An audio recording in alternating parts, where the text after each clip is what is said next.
नमस्कार दोस्तों, मैं हूं आपका दोस्त प्रदीप कुमार बांगड़े। आपका इस कार्यक्रम में स्वागत है, जिस कार्यक्रम का नाम है आपके अनुरोध पर। दोस्तों, आपके अनुरोध पर आज मैं आपको बताऊंगा भारतीय फिल्मों के मशहूर हास्य अभिनेता माधन बाप, इनके जीवन परिचय के बारे में बताऊंगा। दोस्तों, अगर आप मेरे चैनल में पहली बार आए हैं तो आपसे अनुरोध है कि आप इसे लाइक करें, सब्सक्राइब करना ना भूलें और वीडियो पसंद आए तो अपने दोस्तों में जरूर शेयर करें। तो चलिए दोस्तों, वीडियो की शुरुआत करते हैं। एस कृष्णमूर्ति, जिन्हें पेशेवर रूप से माधवन बाप के नाम से जाना जाता है, एक भारतीय हास्य अभिनेता जिन्होंने कई तमिल फिल्मों में सहायक भूमिका के साथ हास्य भूमिका भी निभाई। माधवन बाप अपने मनोरंजक चेहरे के भाव, हंसी और उभरती हुई आंखों के लिए जाने जाते थे, जिसकी प्रेरणा उन्होंने अपने काका राधा कृष्णन से ली। माधवन बाप सन टीवी के लोकप्रिय कॉमेडी शो आसाथा पोवथु यारू में जज के रूप में भी कार्य किया। माधवन बाप का जन्म 19 अक्टूबर 1953 को मद्रास, भारत में हुआ। माधवन का नाम उनके माता पिता ने कृष्णमूर्ति रखा था। वे अपने परिवार में 8वें बच्चे के रूप में पैदा हुए थे।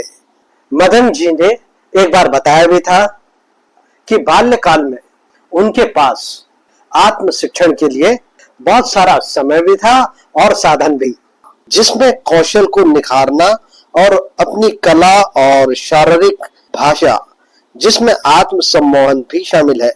और इन सब में बड़ी कुशलता से उन्होंने निपुणता प्राप्त कर ली। उन्होंने बताया कि वे बचपन से ही संगीत वाद्य यंत्र बजाकर अपनी सीखने की क्षमता को अधिकतम करना चाहते थे, ताकि खुद को व्यस्त और क्रियाशील रख सकें।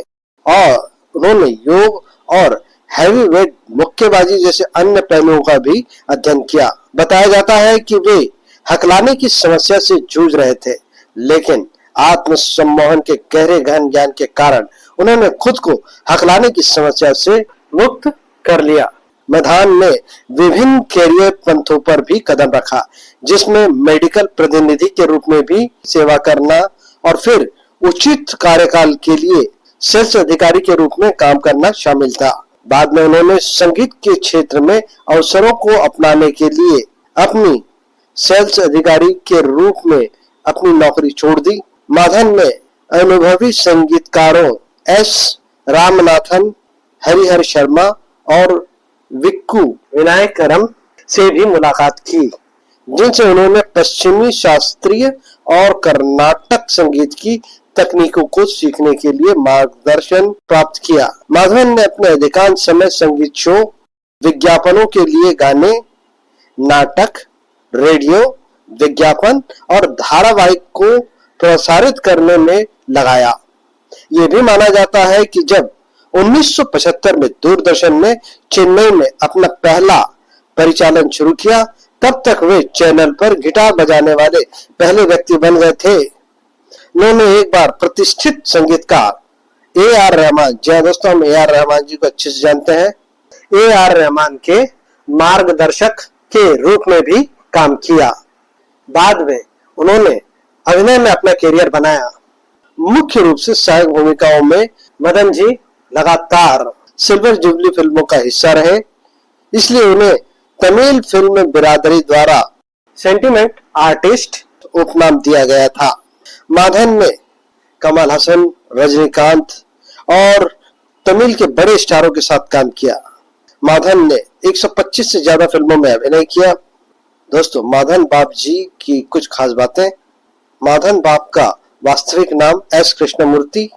इनका जन्म 19 अक्टूबर 1953 को चेन्नई, भारत में हुआ। ये एक प्रसिद्ध भारतीय अभिनेता, हास्य अभिनेता, संगीतकार और टेलीविजन व्यक्तित्व थे, जिन्हें तमिल सिनेमा में उनके काम के लिए व्यापक पहचान भी मिली। 2 अगस्त 2025 को माधवन बाप चेन्नई के अड्यार स्थित उनके आवास पर स्वास्थ्य संबंधित जटिलताओं के कारण निधन हो गया। माधवन बाप ने अपने कलात्मक यात्रा एक संगीतकार के रूप में शुरू की। उन्होंने बहुत कम उम्र में गिटार बजाना सीखा और बाद में अपना खुद का ऑर्केस्ट्रा बनाया। उन्होंने नाटकों के लिए पृष्ठ भूमि संगीत भी तैयार किया और अंततः फिल्मों में कदम रखा। उन्होंने तमिल फिल्म निंगा केतवंगा से अपने अभिनय की शुरुआत की और इन वर्षों में 125 से ज्यादा फिल्मों में अभिनय किया। उनकी भूमिकाओं में अक्सर हास्य और चरित्र अभिनेता का मिश्रण होता था, जिसने उन्हें पर्दे पर एक बहुमुखी व्यक्तित्व बना दिया। उनकी यादगार भूमिकाओं में पूवे उनक्कागा, फ्रेंड्स, कंदुकोडेन, यूथ, विलेन, पम्मल के संबंधम और वसूल राजा MBBS शामिल है, जहां उन्होंने विजय, अजित कुमार, कमल हसन, रजनीकांत जैसे प्रमुख सितारों के साथ काम किया। सिनेमा के अलावा मदन बाब तमिल टेलीविजन पर भी एक जाना पहचाना चेहरा था। उन्होंने कई शो में जज और होस्ट के रूप में काम किया और सन टीवी पर प्रसारित होने वाले लोकप्रिय कॉमेडी शो असाथा पोबूथ यारू में जज की भूमिका के लिए विशिष्ट रूप से प्रसिद्ध थे। उनकी बुद्धि, हंसी और सहज हास्य ने उन्हें घर घर में जाना पहचाना नाम बना दिया। उनकी उपस्थिति हमेशा दर्शकों के लिए खुशी और हल्केपन का एहसास लेकर आती थी। माधवन बाब की बहुमुखी प्रतिभा अभिनय के अलावा एक कुशल संगीत कार्यक्रम आयोजक भी थे और उन्होंने भारत के बाहर के देशों में दिवंगत पार्श्व गायक SP बालसुब्रमण्यम जैसे दिग्गज कलाकारों के शो आयोजित किए। अपने पूरे करियर के दौरान वे एक विनम्र और जमीन व्यक्तित्व रहे और प्रशंसकों, सहकर्मियों और पूरे तमिल फिल्म उद्योग का प्यार और सम्मान अर्जित किया।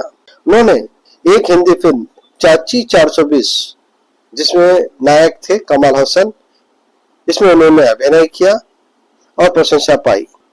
S कृष्णमूर्ति का जन्म 19 अक्टूबर 1953 को चेन्नई में हुआ।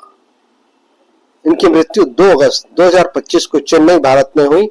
इनकी पत्नी का नाम सुशीला और इनके बच्चे 2 हैं। बच्चों का नाम है जननी और अर्चिता। उनके एक भाई का नाम पद्मनाभन है, जिन्हें बाबू भी कहा जाता है। मदन और पद्मनाभन ने मिलकर एक म्यूजिक ग्रुप भी शुरू किया था, जिसका नाम था मदन एंड बाबू। मदन बाबू ने 125 से ज्यादा फिल्मों में अभिनय किया। इनकी कुछ फिल्मों के नाम: 1984 में निंगल केट्टावई, 1992 में थेवर मगन वनाम एल्लाई, 1993 में उड़ान पिरप्पू, 1994 में नम्मावर, 1995 में आसाई माँ मार्निथन, 1996 तमिज सेल्वन, 1997 पैगवन, 1998 में प्रिय मुदन, 1999 में नी वरुवाई एन्ना, सन 2000 में एलैयावन, 2001 में तारा, 2002 में कृष्ण कृष्ण युवा, 2003 में प्रियमान थोज्जी, 2004 में वसूल राजा MBBS, छत्रपति, चंद्रमुखी,